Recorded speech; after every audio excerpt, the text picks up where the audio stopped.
देखिए, जब भी आप कोई रिपोर्ट देखते हैं तो उसमें आपको कई सारी चीज़ें देखने को मिलती है जिसके बारे में हमें पता नहीं होता है। और कई बार हमें खुद से टेस्ट कराना पड़ता है और हमें ये नहीं पता होता है कि हमें किस चीज़ के लिए कौन सा टेस्ट कराना चाहिए। तो आज की वीडियो में हम उसी के बारे में बात करने वाले हैं। आज की वीडियो में हम आपको सभी टेस्ट के बारे में बताएंगे जो कि बहुत ही कॉमन है और अक्सर कराए जाते हैं। तो यहाँ पे हम केवल ऐसे टेस्ट के बारे में बात करने वाले हैं जो कि बहुत ही कॉमन है, जैसे कि शुगर के लिए, लीवर के लिए, किडनी के लिए आदि। तो यहाँ पे हमारा पहला टेस्ट है CBC। इसकी फुल फॉर्म होती है कंप्लीट ब्लड काउंट। तो ये एक बहुत ही कॉमन टेस्ट है जो कि लगभग सभी को कराना होता है। जब भी कोई बीमार हो जाता है या फिर उसे कोई प्रॉब्लम होती है तो ऐसी कंडीशन में CBC कराया जाता है। तो इससे हम ये जान पाते हैं कि हमारा खून कितना है, हमें कोई इन्फेक्शन तो नहीं है, या फिर हमारे ब्लड में प्लेटलेट्स की संख्या कितनी है। तो इसमें हमें नॉर्मली 4 चीज़ें देखनी होती है। एक होता है इसमें हीमोग्लोबिन, एक होता है इसमें लिम्फोसाइट, इस्नोफिल एंड प्लेटलेट्स। तो हीमोग्लोबिन से हमें ये पता चलता है कि हमारे अंदर खून कितना है। लिम्फोसाइट से हमें ये पता चलता है कि हमारी बॉडी में कोई इन्फेक्शन तो नहीं है। इस्नोफिल से पता चलता है कि हमारी बॉडी में कोई एलर्जी तो नहीं है। एंड प्लेटलेट्स से हमें पता चलता है कि हमें डेंगू या फिर टाइफाइड तो नहीं है। बाकी इनकी वैल्यू कितनी रहती है और हम कैसे जानेंगे कि हमें कोई बीमारी है, उस पर हम पहले वीडियो अपलोड कर चुके हैं। तो उस वीडियो का लिंक हम आपको नीचे डिस्क्रिप्शन बॉक्स में दे देंगे, जहाँ से आप उसे देख सकते हैं। यहाँ पर हमारा दूसरा टेस्ट है लिपिड प्रोफाइल और हमें ये इसी नाम से कराना होता है। नॉर्मली हम इसमें 2 चीज़ें देखते हैं। एक देखते हैं हम इसमें कोलेस्ट्रॉल और एक देखते हैं हम इसमें ट्राइग्लिसराइड। देखिए, हम इसे कब कराते हैं? ऐसे लोग जो कि काफ़ी मोटे होते हैं या फिर जिनमें काफ़ी वसा होती है, और या फिर ऐसे लोग जिनमें हार्ट वाली प्रॉब्लम्स होती है, तो उन्हें ये टेस्ट कराना होता है। क्योंकि कोलेस्ट्रॉल या फिर ट्राइग्लिसराइड का बढ़ जाना हमारे लिए अच्छा नहीं होता है, तो उसको जानने के लिए हम इसका टेस्ट कराते हैं।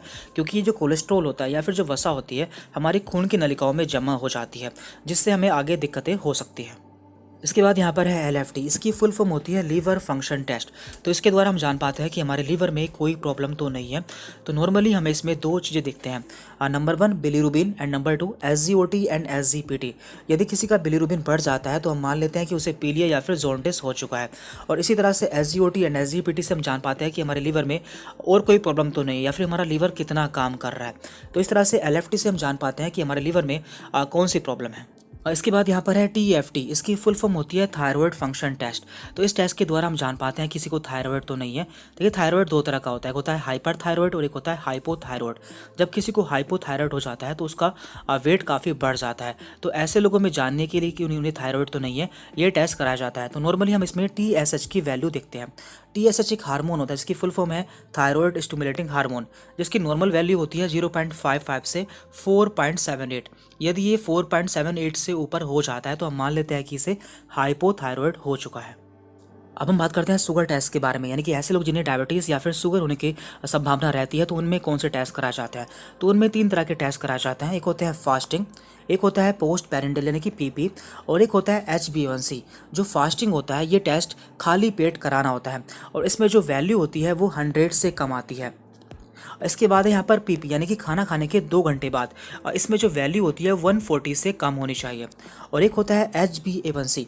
इस टेस्ट के द्वारा हम जान पाते हैं कि हमारी 3 महीने की शुगर कितनी रही है, और इसमें जो वैल्यू होती है वो 5.7 से कम आती है।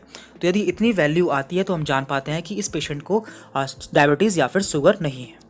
इसके बाद यहाँ पर है KFT यानी कि किडनी फंक्शन टेस्ट। इस टेस्ट के द्वारा हम जान पाते हैं कि हमारी किडनी में कोई प्रॉब्लम तो नहीं है। देखिए, जब भी हमारी किडनी में कोई प्रॉब्लम होती है तो हमारी बॉडी में स्वेलिंग यानी कि सूजन भी आ जाती है। तो इस टेस्ट से हम 3 चीज़ें जान पाते हैं, एक क्रेटिनाइन, एक यूरिया एंड एक यूरिक एसिड। तो ये तीनों क्या होते हैं? ये तीनों हमारी बॉडी में बनने वाले वेस्ट मटेरियल होते हैं जिन्हें हमारी बॉडी से बाहर निकलना जरूरी होता है। लेकिन जब भी हमारी किडनी में कोई प्रॉब्लम हो जाती है तो इनका अमाउंट हमारे ब्लड में बढ़ जाता है, जिससे हम जान पाते हैं कि हमारी किडनी में कोई प्रॉब्लम हो चुकी है।